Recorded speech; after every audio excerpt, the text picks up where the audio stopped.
Hello, Marc Ostwald from ADM Investor Services International. With some thoughts this week on yields, and this applies across the board, and particularly within the phenomenon of market risk-taking. I'm going to start off with a very familiar chart. It's the VIX Volatility Index, and it's one of the reasons why people are chasing returns, chasing yields, wherever they can look.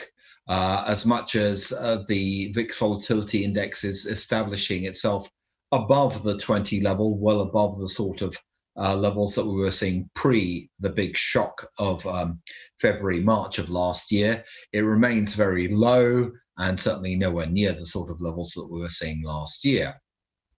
However, my next chart also brings us to another point. Namely, this is the US 30-year yield, and as one can see, it's been steadily rising. We have been flirting with the 2% yield level. We haven't been close to that level for quite some time, certainly not since post-COVID, and certainly not since the Fed started providing the market with extensive, huge amounts of liquidity. But it's important because as we get closer to 2%, so the US long bond yield becomes somewhat more attractive than, say, when it was close to 1.25%. And that sort of gives us a window into something else which we need to keep an eye on, namely that we've had actually quite a lot of speculative money going into commodities. And one of the reasons they're going in is not simply because of the expectations that vaccines and our gradual sort of economic recovery will speed demand for commodities, and particularly for a vaccine-led recovery, but also because of yields. So I'm going to show you three charts and explain why the last one, why it doesn't quite work. So the first one is the Brent 1-year curve, or oil futures curve.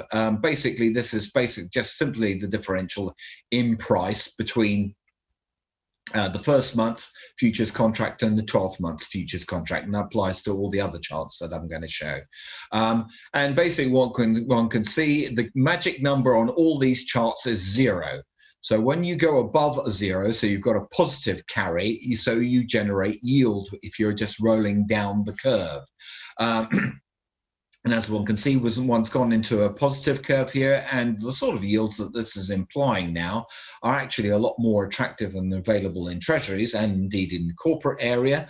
And so it's a little surprise that we're actually seeing people chasing the Brent, both the Brent and WTI futures for yield rather than just based on economic recovery. The same thing applies to my next chart, which is copper future. And as one can see there, this is also in a positive carry on this one. However, my fifth chart is silver, and this is a reminder why when we had that speculative squeeze the week before last, that it couldn't last simply because the carry here is not positive, it's negative. It's getting close to positive, but for the time being, it's negative. And it would, to get further traction from a yield carry perspective, need to go further. My final chart, I think, is the most important one in terms of the rise in the US 30-year yield, and it indeed also applies if we get a further rise in the US 10-year yield. Namely, this is the S&P 500 dividend yield. And as one can say, at the end of January, this got down to 1.57%. So we're now, in terms of the US 30-year yield, well above that. And the US 10-year yield, should it continue to rise, this will become less and less attractive. And so you might see some rotation both into treasuries and into commodities as a result of that. So some things to think about there in terms of yields and investor trends at the moment.